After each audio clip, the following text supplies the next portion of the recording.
Alright, the fuck do you have planned for us? The fuck do you have planned for us, you little spooky bitch? I'm a spooky boy. It's October now. It's a spooky month. Michael is a slut for the spooky. I love spooky. For those 10 of you who aren't our friends or family who are watching this and don't know, we we do Curse of Strahd, which is a horror D&D campaign, and I run that. Which honestly, if I could just do Curse of Strahd for the rest of my D&D life, I'd be the happiest little boy. It's probably the best module they've written. I'd love it to death. But today we have a different one. Welcome to One Loose String. There we go. We didn't even do a cold open. We did a cold open. This is the intro now, Michael. This is the intro. I'm separating it. I'm the lord of this world. You bow before me in my power. Oh God, he's letting it go to his head. Oh man, is he going crazy with power? I don't know what that's like. So, you guys, Since this last episode comes out. So, as opposed to being walked through by a new member of the CIE, you just get a paper slipped under your door about your next mission. It's been about 2 weeks. Irvin, how you feeling, Irvin? You came in and you looked like Irvin? You had just, to put it lightly, burned down an entire village with women and children in it. Was that Finn? Yeah. I'm good, man. What's up? You're sure? Yeah. You literally just burst in here 2 weeks ago and grabbed your rifle and a bunch of alchemist fire and ran out. You said nothing. You were a man on a mission. Yeah. And the mission's done. Alright, yeah. We're gonna... Alright, yep. What's up? I'm concerned for your mental well-being. No. Alright, fine. There was a guy. Alright. Okay, wait, you know what? You know that the place with the shifting grass? Yeah, the fields of golden wheat, yeah. Yeah. You know how we want to burn that place to the ground? Indubitably, yes. I found another one. Oh. So... But, we did it. What? There was a group of soul-stealing carnies. I don't know why any of this shocks you anymore. Yeah, that's fair. You know, we've seen some weird fucking shit.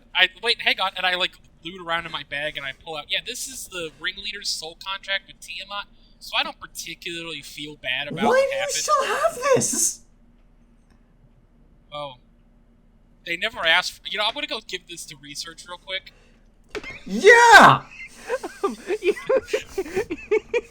Who's in charge of research again? It's Rizza. Rizza, yeah, Dr. Griffin. Rizza.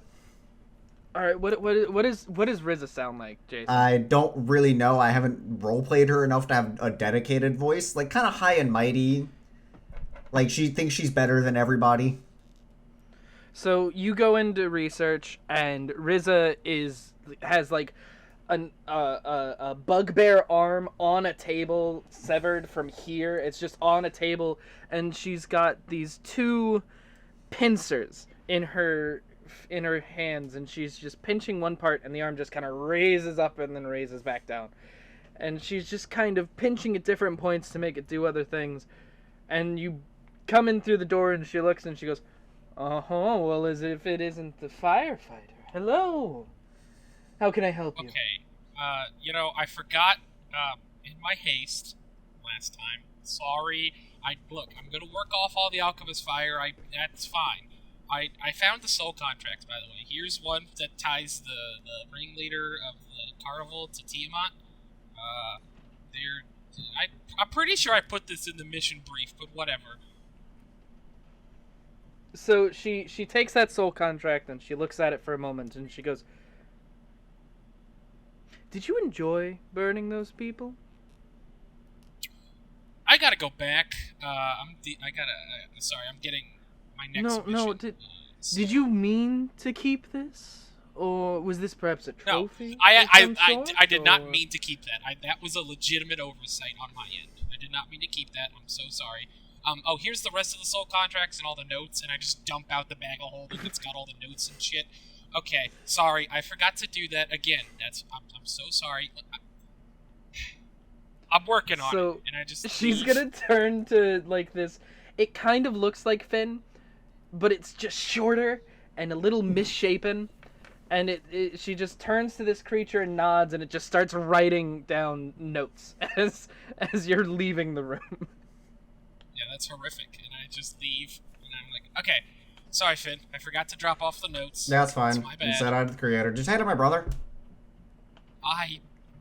That thing needs help. Yeah, he's not let outside often. You're the version 2.0, I assume. I'm version 7.0. He's version 5.0. Oh god. Oh god. I don't want to know the half versions. Me and Eric burned down a carnival. Alright, yep. Okay, no, wait, there was one note. I kept this note that I laid on the table, and it's the one about the Lord, yeah. The Lord Baron saying, Lord. yeah. This little girl's dad died, and he still was gonna make her pay taxes. All right, cool. And I just grabbed my crossbow. Let's go. Yeah. Okay. No, I don't think. I mean, we have a mission in front of us right here. As you grab the crossbow and start walking towards the door, the envelope just slips under the main door as you're about to leave. Yeah, see, yeah. Look, man. Again, I would. I really would. Mm-hmm. Yep. All right. What does it say? So you both you open up the envelope. You and I have two very different ways of opening the envelope. Well, I'm like unfurling the piece of paper within the envelope. Okay, I did it was sealed with like a wax stamp, and you open it, and it's already folded. Good space work. I'm proud of both of you. If only we did the same space work. So, you have a few listings, a few little bullet points. At the top it says forest fence. Underneath it says village, and in parentheses it says secluded plain. Below that bullet point you have a simple rundown of what you need to do. It says strange deaths. Below that it says possible interplanar interference, and below that it says discover and return. And that's all you get for this mission at the moment. It's not signed by anyone. It's got a signature at the bottom, but it's the sometimes you get specialist missions where somebody has sent this specifically for you guys, or somebody is very much in charge of this, and other times it's just like the principal's signature on a report card. It's just Ulysses signing off on of like, yeah, all right, that's cool, right. Send it. Yeah. Okay. So there's... What do you guys want to know about it? Or rather, what would you want to see if your characters already know? When it says secluded plain, what does that mean?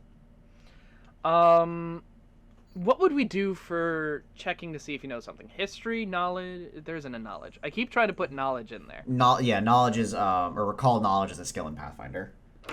So let's say if you want to know that, roll me...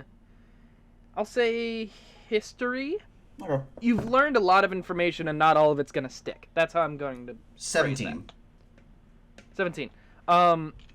It you remember pretty well. Yeah, it stuck pretty well. So there are different levels of planes as far as connectivity to other planes. A secluded plane is a plane that has been severed from all other planes in its domain.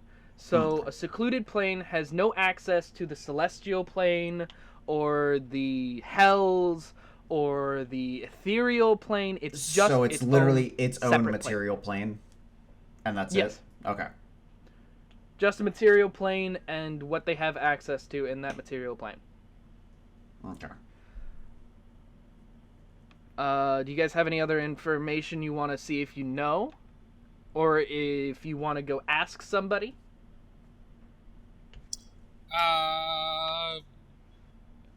Okay. Interplanar interference. Roll me history. Yeah, okay. I'll give you... I don't know, like, what that would be. No, yeah, that doesn't have to do with... You go ahead and roll history. I was going to give you something, but it wouldn't make sense. 15. 15? So interplanar interference is... It's kind of a catch-all phrase when it comes to messing with how planes work. You know that planes orbit each other in this odd sort of way. There are stacks in some versions of the planar model. There are stacks, one plane on top of another, on top of another, on top of another. There's another version that says that they're all orbiting each other like the electron cloud of an atom. And interplanar interference is when you try and connect two planes that should not be connected, or you try and sever a connection between two planes. So it's literally interfering with the way the planes connect. Okay. And pretty much that's it. That's all the information you have. Do you want to ask anybody? Do you want to ask anybody else about any information? Do you need any other information? The drow that gave us the one for the Fields of Wheat, he probably knows him since he's recruitment. Yeah, he's part of the exploratory branch. Okay, Yeah. I like that. Give me a second, and I will pull up my notes on that guy, because I wasn't expecting to bring him in. What was his name? Ricard. Yeah. Ricard, that's right. Head of planar intel. That's right. So, when you guys walk down to his office, you walk past science and research, you go past the psychiatry department, and you see Eric just kind of looking quizzical as someone is trying to explain something to him through a window. You can't hear it. Did you have to go through that too?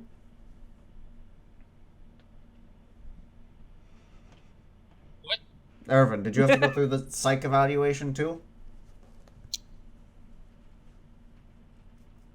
I just keep walking. Okay. If you need someone to talk to, I'm here for you, man. Like, fucking let it out. Don't bottle it up until you burn down an entire carnival. I just like stop. And I'm like, carnivals, they're evil. I've never been to one, so.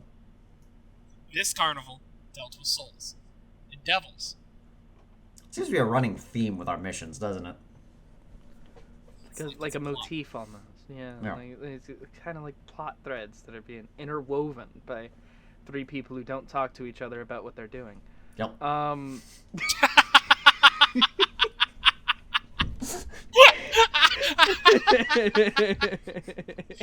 It's the world's worst game of plot telephone.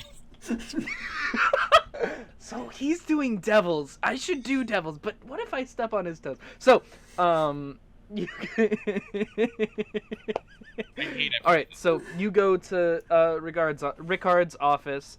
He's head of planar intel, so he gets information about all the planes that you guys go to. And as you go up to his office, roll me perception, both of you. How about that? Roll me perception. 21. I'm bad at that. What sucks? 13. So as you're going, you don't hear it, Irvin, but Finn, you do. You hear two people engage in a heated, maybe not argument, but they're talking very loudly, and they don't sound happy with each other. I'm just gonna knock on the door. The sound just stops, and Rickard opens the door, and he opens it wide, and he gestures for you to make a little bit of room, and the chief from the Forest of Shifting Gold, they just walk out of the office. They don't make eye contact with either of you. They're just storming down the hallway. I just like do the gentle wave. Mm-hmm. I just kind of give like the head nod, like hello. He just doesn't reciprocate. And he just keeps going. Roll me insight. Oh, Pickles, I'm bad at that too. 21 again. Jesus. Why couldn't I have these when I was running shit? Natural 1 for a 0. So I think Irvin, My you're brain's still a a little little bit. screwy. Irvin, you don't want to admit that you're in your head, but I think you are still kind of like getting to grips with the fact that someone was. You just in your head. Yeah. I'm assuming you're just seeing images of the carnival still burning. It's images of the carnival burning with like overlays of yakety sack. It's a whole thing. So while you're listening to Yakety Sack, Jason, you've noticed while they don't wave back, their eyes kind of linger on the two of you, and they seem to be like not necessarily sizing you up, but they're considering the two of you and then walking on. And Ricard takes a deep breath and goes, yes, how may I help you two? This probably wasn't the voice I used for Ricard, but it's been months. We were wondering about,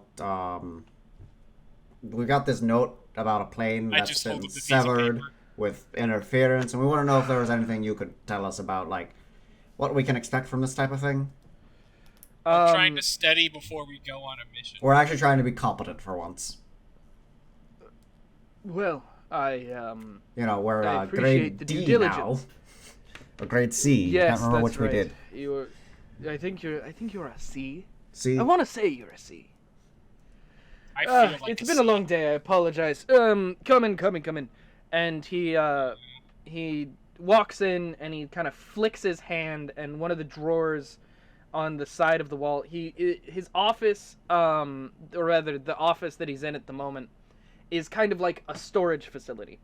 It's got wooden drawers that go all the way up to the ceiling, and they're just on every single wall. There's a doorway that you came in through, and there's a doorway to the east, and that's it as far as non-occupied wall space. 2 doors and a bunch of drawers, and he just kind of flicks his hand, and one of the drawers Harry Potters its way out of the wall and floats over, and he just starts flicking through it until he pulls out a small parchment paper. He says, yes, Forest Fen. So, it is in a secluded plain. We believe it was naturally formed that way. Forest Fence is a protectorate of a kingdom, and it is ruled by a mage. Does that help? A little bit. Do we know what kind of mage? Forest Fence is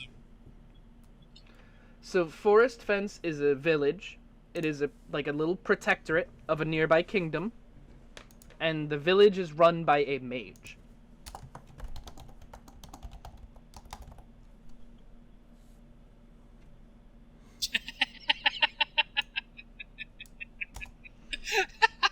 Sorry, me and Jason are running the exact same thing in 2 different spots on our dock. Yep. So he looks through the area around where he picked out this piece of paper, and he says, so it appears that we've had some study of Forest Fence before. their death rate is surprisingly low. I don't believe there's been a death reported there in the last 5 years. Oh. Wait, like people just haven't died there? The people do I'm planar intel, so you might have to find someone else or get other information. But what we have here says that there hasn't been a noted death in the village in 5 years. So That's what we've got. fancy. And he takes a look at your piece of paper and he says, "Well, it appears that has changed considering they're apparently dying in the village. Yeah. So yes, what it wants you to do with this discover and report and all that, we're not entirely sure that the issue in this area is in regards to our survey, so to speak. It's entirely possible that what's happening down there is completely natural to their plane and therefore should not be interfered with. If that's the case, you can just come back. It's not our problem to deal with every single problem that every single plane has. If, of course, it is interplanar in nature, we would like you to sort it out." All right. Okay. Is there any intel on what kind of interplanar interference is going on, or is it just general interplanar interference? He leans back against his desk and he picks up a sending stone. He's got 5 different sending stones all just lined up on his desk, and he picks up the second one out of the row and he holds it up to his ear and he says, "Excuse me, could you tell me any information you have about forest fence?" "No, not that yes. Yes, very good. Just a moment, guys. We've got a lot of files here." We should digitize. We really should, and I'm just gonna. We should what? We've dealt with lasers. That we have lasers and robots and shit. Why do we still use the Dewey Decimal System? So confused. He looks at the two of you like you're just speaking gibberish, and he says, "What would I do with my drawers?" I don't know. Candy. Look, I cast a spell on each one of these 247 drawers. You think I'm going to give that up so that you can type it away into a console? Get over yourself. But, Yes. But you could just search for it, like. Yes? Very good. Yes, all my love. And he points up the thing. And he puts the stone down and he says, "So, there has been this, every once in a while, the planes will shift their shape, but, secluded planes don't have anywhere to shift to. There's nothing drawing them out, there's nothing pushing them in. They tend to stay relatively the same, but this one has been shifting recently. We want you to go and see if perhaps it's... see if there's anything strange happening in regards to the planes. Perhaps someone trying to make connection." Okay. All right. Don't worry. At some point, we're gonna get you a PC, and we're gonna show you the wonders of the computer world. He stares at you for 10 whole seconds, and then the door opens on its own, and he does this motion. No, okay, yeah, nope. It's fine. I just leave. Can you at least put 3 more drawers in for an even 250? I mean, he's gonna have to. There keeps being new planes discovered. Yeah, I know, but it's like God. I don't... Well, I'm just gonna knock on the door. I'm not gonna expect it to open. I'm sorry if I was abrasive. That was rude of me. I just wanted to send you a formal apology. Alright. Good day, sir. That showed growth. Finn. Look, Riz has been reprimanding me for my emotional outbursts, saying that I can't just threaten people with dragons and knives. It's true. You probably shouldn't. Yeah, generally. So I can't really speak on this one a lot right now. So I've been trying to do better about expressing my emotions through my words and less through my actions. Now, granted, if somebody talks back to me, I will put a crossbow bolt through their fucking throat. We're such a pleasant group. We're just such a pleasant group. Yes. A former warlord, a Frankenstein with growing emotional fortitude. A Frankenstein's monster, thank you very much. Yes. Frankenstein's monster. Oh, did I mention I have my acid gland now? Oh, Jesus. I hate it. Just, as we're walking, I'm just, like, staring at it. It's like right here in my throat. It's like there's just a pulsating green little thing in my throat now. Yeah, it's not I'm like just it's not like a tumor, but it's there and it's noticeable. Just staring at it. It's a lump. Yeah. Arvin, are you good? I just out of my bag, I pull out like 2 handkerchiefs and I tie them together into like a makeshift scarf and I put it over your neck. Oh, hold on here. Let me get that. And I'm just gonna walk over and like, is there like a window or a trash can or something? A window or a trash can. Yes, there's probably waste disposal somewhere in the hallway. Yeah. All right, cool. I'm just gonna go over by the waste disposal, and you're just gonna hear me hawk up, like just a giant glob of acid into the waste disposal, and the green lump is gone now. You can keep this. I appreciate the offer, but you know, What the fuck? it happens when I reach sexual maturity. It's weird. Ah! Holy That's what the shit. seminar was for. Yep, I told you that's what happens when I reach sexual maturity. I made that bit. I'm sticking to it. Yep. Oh god. Okay, so barreling on past that entirely. Do you have any other questions or anything you need to know before we go into it? No, I don't believe so. Okay. Well, Seems like it's gonna be one that we're gonna figure out when we get there. Yeah. Okay. Then we will do that next week. Yeah. All right. That works. All right, bye guys. Bye, everybody. Bye everybody, I'm going insane.